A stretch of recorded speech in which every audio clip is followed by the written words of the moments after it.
नमस्कार, मैं हूं शिवानी पांडे और आप देखना शुरू कर चुके हैं 4 PM। दोस्तों, आखिरकार वही हुआ जिसका डर सबको था। बिहार की सियासत में वो भूचाल आ चुका है जिसकी पटकथा गुजरात लॉबी ने दिल्ली के बंद कमरों में बहुत पहले लिख दी थी। चुनाव से पहले विपक्षी दल चिल्ला चिल्लाकर कह रहे थे कि नीतीश बाबू संभल जाइए, ये चुनाव आपके करियर का आखिरी चुनाव साबित होगा। विपक्षी कह रहे थे कि चुनाव के बाद 6 महीने भी नीतीश कुमार मुख्यमंत्री की कुर्सी पर नहीं टिक पाएंगे और आज देखिए वही सच साबित हो रहा है। बड़ी खबर सामने आई है कि गुजरात लॉबी ने जेडीयू को पूरी तरह हाईजैक कर लिया है। नीतीश कुमार के हाथों से न सिर्फ सत्ता की चाबी छीन ली गई है बल्कि पूरी की पूरी पार्टी ही उनके हाथ से निकल चुकी है। ये कोई इत्तेफाक नहीं बल्कि ऑपरेशन लोटस का वो चेहरा है जिसने बिहार के सुशासन बाबू को सियासी वनवास पर भेजने की तैयारी कर ली है। कैसे पूरा गेम पलटा है और नीतीश जैसे नेता जो कभी कुर्सी कुमार कहे जाते थे, कैसे अचानक उन्होंने सरेंडर कर दिया है और बिहार का नया सीएम किसके बनने के चांस सबसे ज्यादा है, ये हम आपको आगे अपनी इस रिपोर्ट में बताने वाले हैं। दोस्तों, नीतीश कुमार ने सुबह बहुत ही नाटकीय ढंग से अचानक राज्यसभा के लिए नामांकन कर दिया। इसके बाद ये बात पूरी तरह से साफ हो गई कि अब नीतीश कुमार सीएम नहीं होंगे बल्कि उनकी जगह पर सीएम कोई और होगा। लेकिन कौन होगा और किस दल से होगा, क्योंकि अभी तक जेडीयू और बीजेपी में जो समझौता था उसमें एक बात बहुत ही साफ थी कि नीतीश कुमार सीएम हैं।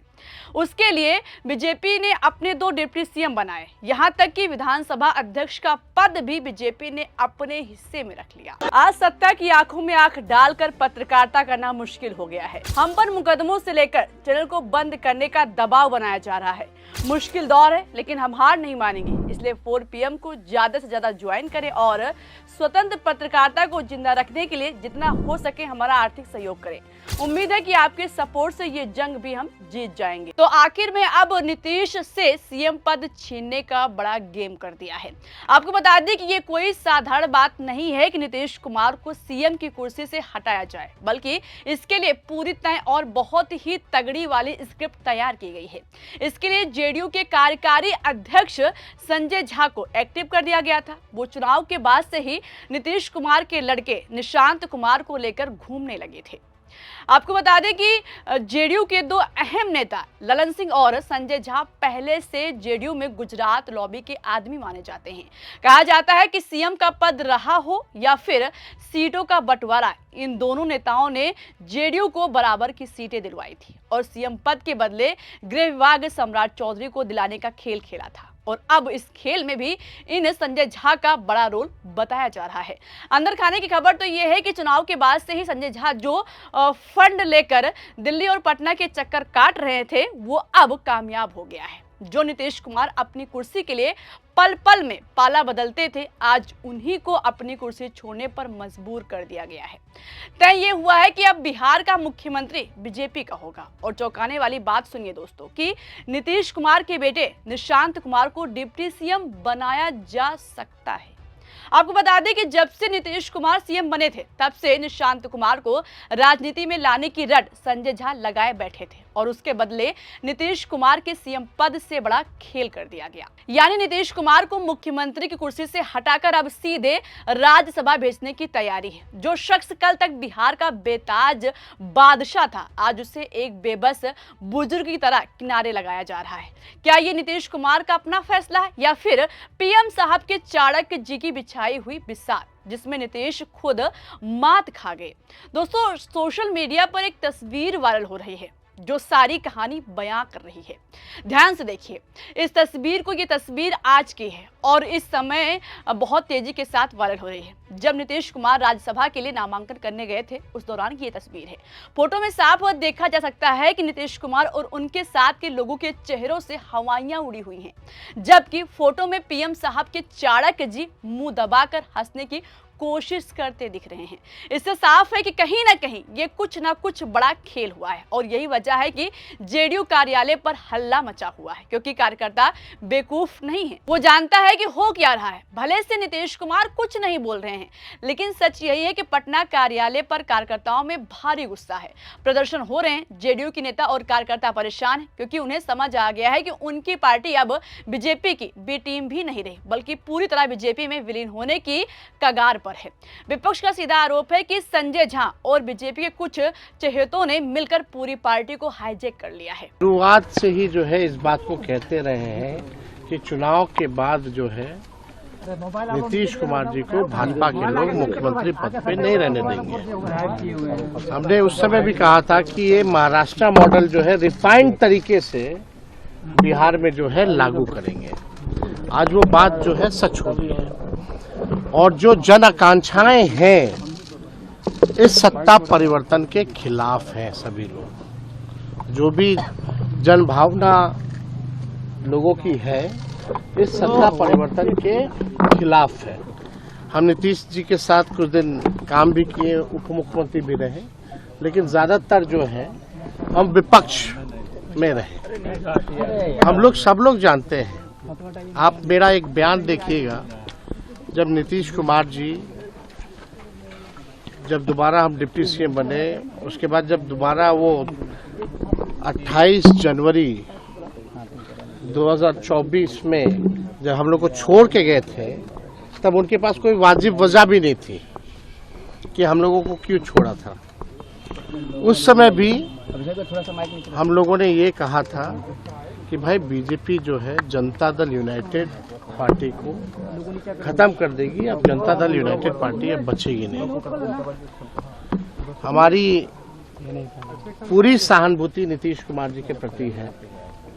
चुनाव में भी हमने उनके खिलाफ कुछ नहीं कहा और चुनाव के दौरान भी घूम घूम के ये बात हम कहते थे कि भाई नीतीश जी को तो घोड़ी पे चढ़ाया है दूल्हा बना करके, लेकिन फेड़ा किसी और के साथ दिला रहा है। जैसा कि तेजस्वी का बयान है कि जेडीयू का वजूद अब खत्म होने वाला है। जिस पार्टी ने दशकों तक बिहार पर राज किया, आज उसके टूटने की उल्टी गिनती शुरू हो चुकी है। सवाल यह है कि जो नीतीश कुमार अपनी शर्तों पर सरकार चलाते थे, वो अचानक इतने कमजोर कैसे हो गए। वैसे तो दावा किया जा रहा है कि सब नीतीश कुमार ने अपनी मर्जी से किया है, लेकिन ये बात बिहार की जनता और राजनीति को अच्छे समझने वाले जानते हैं कि दाल में कुछ नहीं बल्कि पूरी दाल काली है। सबसे बड़ा सवाल यह है कि अगर सब कुछ नीतीश कुमार की मर्जी से हो रहा था, तो फिर देश के गृह मंत्री अमित शाह को अचानक पटना आने की जरूरत क्यों पड़ी। क्या अमित शाह सिर्फ चाय पीने आए थे या फिर अपनी शर्तों पर नीतीश कुमार के इस्तीफे पर मुहर लगवाना उनका मकसद था।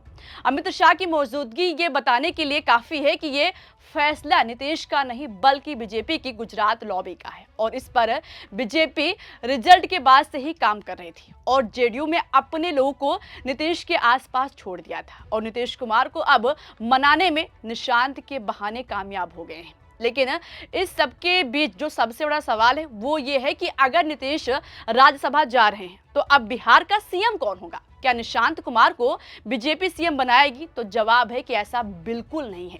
हालांकि कुछ लोग अनुमान लगा रहे हैं कि सम्राट चौधरी हो सकते हैं और कुछ लोगों का दावा यह भी है कि नीतीश कुमार ने सिर्फ सम्राट चौधरी के नाम पर सीएम का पद छोड़ा है। हालांकि जो सूत्रों के हवाले से खबर आ रही है कि सम्राट चौधरी का सीएम बनना तय नहीं बताया जा रहा है, क्योंकि गुजरात लॉबी की एक स्टाइल है कि वो कभी किसी कद्दावर नेता को अपना सीएम नहीं बनाती। चाहे राजस्थान हो या मध्य प्रदेश, दिल्ली हो या महाराष्ट्र, सब जगह पर आप देख सकते हैं सीएम वही बना है जो रबर स्टाम्प की तरह काम करना जानता हो। सूत्रों के हवाले से खबर आई है कि बीजेपी इस बार सम्राट चौधरी पर नहीं बल्कि एक बड़ा सियासी जुआ खेलने जा रही है। नित्यानंद राय को बिहार का नया मुख्यमंत्री बनाया जा सकता है। इसके पीछे एक बड़ी क्रोनोलॉजी है। नित्यानंद राय यादव समुदाय से आते हैं। बीजेपी का मकसद साफ है कि आरजेडी की यादव वोट बैंक में सेंध लगाना और पूरे बिहार पर एक छत्र राज करना। अमित शाह जानते हैं कि अगर यादव चेहरे को सीएम बनाया गया तो बिहार का पूरा समीकरण बदल जाएगा, क्योंकि अब गुजरात लॉबी बिहार को देश के चुनाव के हिसाब से देख रही है। कल तक जो नीतीश कुमार कहते थे कि मिट जाएंगे लेकिन बीजेपी के साथ नहीं जाएंगे, आज वो उन्हीं के सामने घुटने टेक चुके हैं। बिहार की जनता देख रही है कि कैसे एक कद्दावर नेता को उसकी अपनी ही पार्टी के भीतर साजिश रच कर खत्म कर दिया गया।